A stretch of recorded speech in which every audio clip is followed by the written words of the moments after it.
Hello and नमस्कार। मैं हूँ vastu expert and astrologer doctor Vaishali Gupta. ये तो हम सभी जानते हैं कि आजकल शादियों का सीज़न चल रहा है और हमारे हिंदू शास्त्र में शादी को यानी कि विवाह को एक बहुत ही पवित्र बंधन माना जाता है।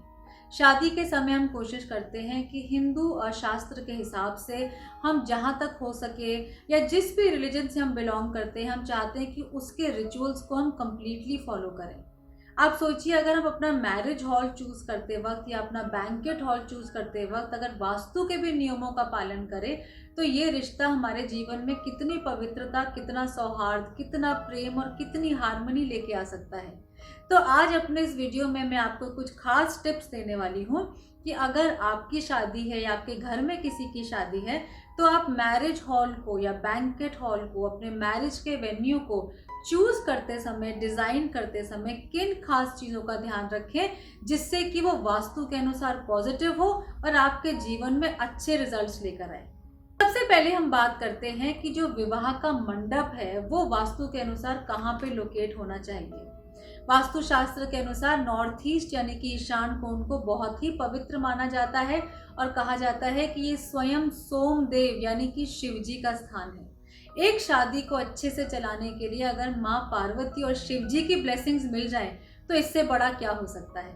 तो इस बात का ध्यान दें कि आपका जो शादी का मंडप है वो आपके हॉल के अगर नॉर्थ ईस्ट में स्थापित होगा तो उसे वास्तु के अनुसार शुभ माना जाता है।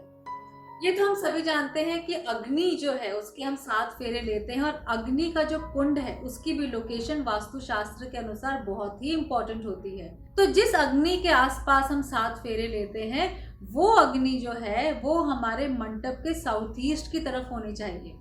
ये तो मैं अपने कई वीडियोस में बता चुकी हूँ कि साउथ ईस्ट यानी कि दक्षिण पूर्व को वास्तु शास्त्र में अग्नि का स्थान माना जाता है। और अगर हम यहाँ पर अग्नि को प्लेस करते हैं और इसके चारों तरफ फेरे लेते हैं तो इससे भी हमारे जीवन में बहुत सौहार्द और हमारे मैरिटल रिलेशनशिप में बहुत ज़्यादा हार्मनी रहती है।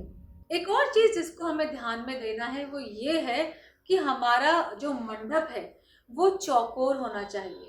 हमारे शास्त्रों के अनुसार अगर हम अपने मंडप को चौकोर बनाते हैं तो वो हमारे रिश्ते में हार्मनी और प्यार लेके आता है।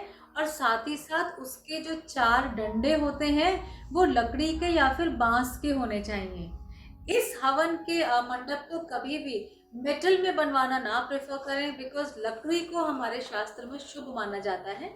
साथ ही साथ और ज़्यादा पवित्रता लाने के लिए आप इन बांस को या जो लकड़ी के खंभे हैं उनको फूलों से या फिर केलों के पत्तों से डेकोरेट कर सकते हैं, क्योंकि केले को भी वास्तु शास्त्र में बहुत ही शुभ माना जाता है। अब हम बात करते हैं कि दूल्हा और दुल्हन जिस स्टेज पर बैठते हैं उस स्टेज की लोकेशन क्या होनी चाहिए। अगर हम वास्तु शास्त्र की माने तो दूल्हा और दुल्हन जिस स्टेज पर बैठते हैं उसकी लोकेशन वेस्ट या फिर साउथ वेस्ट की तरफ होनी चाहिए। और स्टेज पे बैठते समय दूल्हा दुल्हन की जो अपनी फेसिंग है वो ईस्ट, नॉर्थ या नॉर्थ ईस्ट की होनी चाहिए। ऐसा करना भी वास्तु के अनुसार शुभ माना जाता है। और अगर आप अपने बैंकेट हॉल में ये अचीव कर सके तो ये बहुत ही अच्छे रिजल्ट्स लेके आता है। जिस समय दूल्हा दुल्हन शादी के समय पूजा कर रहे होते हैं, फेरे से पहले जब वो पंडितों से मंत्र सुन रहे होते हैं, तो इस बात का भी ध्यान रखें कि दूल्हा और दुल्हन की मंत्र सुनते समय और पूजा करते समय जो फेसिंग है वो प्रेफरेबली ईस्ट की होनी चाहिए। ईस्ट को वास्तुशास्त्र में इंद्र स्थान माना जाता है और ये रिश्तों में मिठास लेके आता है। साथ ही अगर हम ईस्ट की फेसिंग नहीं कर पाते हैं तो इस बात का ध्यान दें कि पूजा के समय दूल्हे और दुल्हन की जो फेसिंग है वो सामने नॉर्थ ईस्ट की तरफ भी हो सकती है। वास्तु शास्त्र के अनुसार अगर हम शादी की बात करते हैं तो खाने की जो प्लेसमेंट है वो भी बहुत इम्पोर्टेंट है। अपने खाने का जो अरेंजमेंट है वो आप ईस्ट की तरफ करें। इस बात का ध्यान दें कि आपके जितने विजिटर्स हैं वो खड़े होकर ना खाएं, आराम से बैठकर खाएं।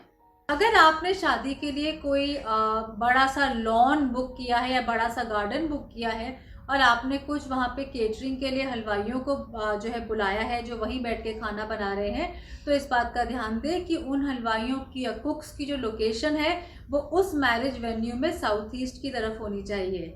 ऐसा करने से जो खाना है वो बहुत स्वादिष्ट बनता है और वास्तु के अनुसार वो खाना सही जोन में बनता है। आइए बात करते हैं शादी के एक बहुत ही इम्पोर्टेंट मोमेंट की, जो कि है लड़की की विदाई। अगर हम वास्तुशास्त्र की माने तो हमारी जो लड़की है, जो बेटी है, उसकी विदाई नॉर्थ वेस्ट की तरफ से होनी चाहिए। नॉर्थ वेस्ट को वास्तुशास्त्र में वायुव्य कोण माना जाता है, और जब हम अपनी बेटी की विदाई नॉर्थ वेस्ट जोन की तरफ से करते हैं, रिचुअल वहाँ पे करते हैं, तो उनकी जो शादी है वो बहुत ही अच्छी चलती है और शादी में बहुत प्रेम और हार्मनी भी बनी रहती है। अगर आप इतनी बातों का ध्यान रख रहे हैं तो इस बात का भी ध्यान रखें कि जो भी मैरिज या बैंकेट हॉल आप चूज़ कर रहे हैं वो हो सके तो रेक्टेंगुलर यानी कि चौकोर आकार में हो, उसके सारे कोने जो हैं वो राइट एंगल्स पे हो, और साथ ही साथ उसकी जो एंट्री है वो ईस्ट या नॉर्थ ईस्ट से हो। इसमें से काफ़ी सारी चीज़ें ऐसी हो सकती हैं जो कि कर पाना संभव हो, और कुछ एक आध चीज़ ऐसी भी हो सकती है जिसको हम फॉलो नहीं कर पाएँ।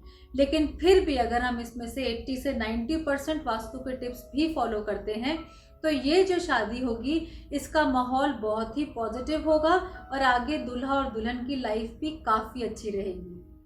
सो आई होप ये वीडियो आपको अच्छा लगा। Thank you so much for listening to me.